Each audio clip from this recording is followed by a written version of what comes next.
Welcome to today's explainer. I am absolutely thrilled to have you here today because we're going to unpack the absolute core building blocks of Malay actions. Whether you're starting from scratch or, just looking to solidify your foundation, we're getting completely hands-on today. By the end of this session, you won't just understand Malay verbs, you'll literally be effortlessly stringing them together into real-world sentences. Let's sound things out together. Okay, here's our roadmap. First, the basics of Kata Kerja. Second, building meanings. Third, we'll compare words versus phrases. Then jump into some living room vocab. And finally, build a full kitchen storyline. So, Part 1. Basics of Kata Kerja, the foundation. Kata Kerja translates simply to verb. It's a pure, standalone word that expresses an action or a state. Think of it kind of like a single, unintimidating Lego block. You have words like membaca, which means to read, or menulis, to write. They represent the absolute purest form of the action itself. Try saying them out loud right now. Membaca, menulis. See? Just one simple, solitary block of action. All right, moving into Part 2. Building meanings, Frasa Kerja. Now you might be thinking, okay, a single block is great, but how do I actually build something with it? Well, here is the ultimate solution, the Frasa Kerja, or verb phrase. This is where the magic happens.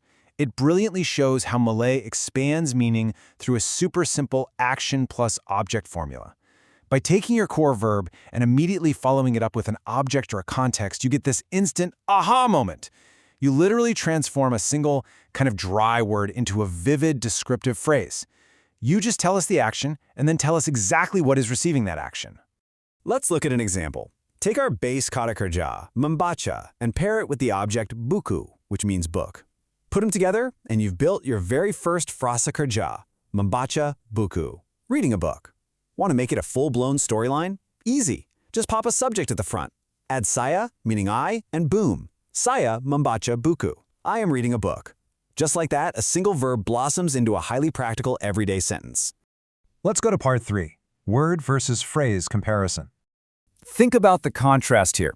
Kata Kerja are your foundations. Words like membaca and menulis are sturdy, sure, but they're basically just raw concrete. Frasa Kerja, on the other hand, is the beautifully built house. Membaca buku and menulis surat. In everyday Malay conversation, those single verbs are the foundation you lay down, but the expanded phrases, that's the beautiful house you actually live in and invite other people to see. Okay, Part 4, living room vocabulary. Let's take this into the real world. Welcome to the ruang tamu, the living room.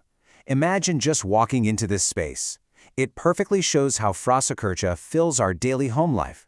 As we go through these next few examples, I want you to actively sound out the words. Grab onto that core structure. The action always comes first, followed directly by the object.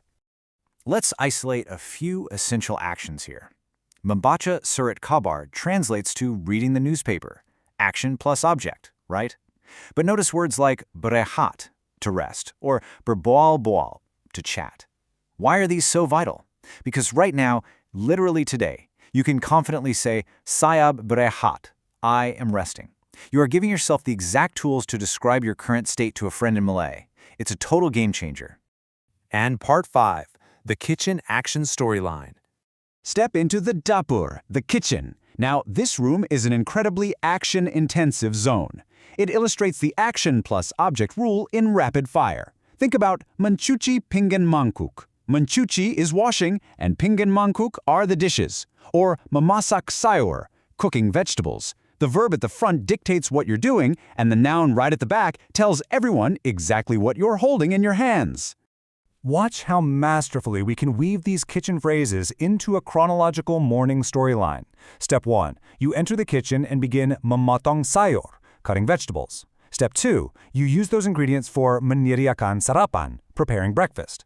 Step 3. Well, the food's ready, so you begin menghidangkan makanan, serving the food. And finally, Step 4. The work is done, so it's time for membasuh tangan, washing your hands. The logic of the Malay language perfectly mimics the natural, step-by-step flow of our daily routines. So here's my challenge to you to wrap up this explainer. Look around you right now, wherever you are. What action are you doing? Or, what are the people around you doing? Take that core, single Kata Kerja, that foundation block, and attach an object to it. Can you build your own Frasa Kerja to describe exactly what is happening in your reality right now? Take this simple formula, step out into your day, and start applying it. Thanks for joining me on this explainer, and I'll catch you in the next one.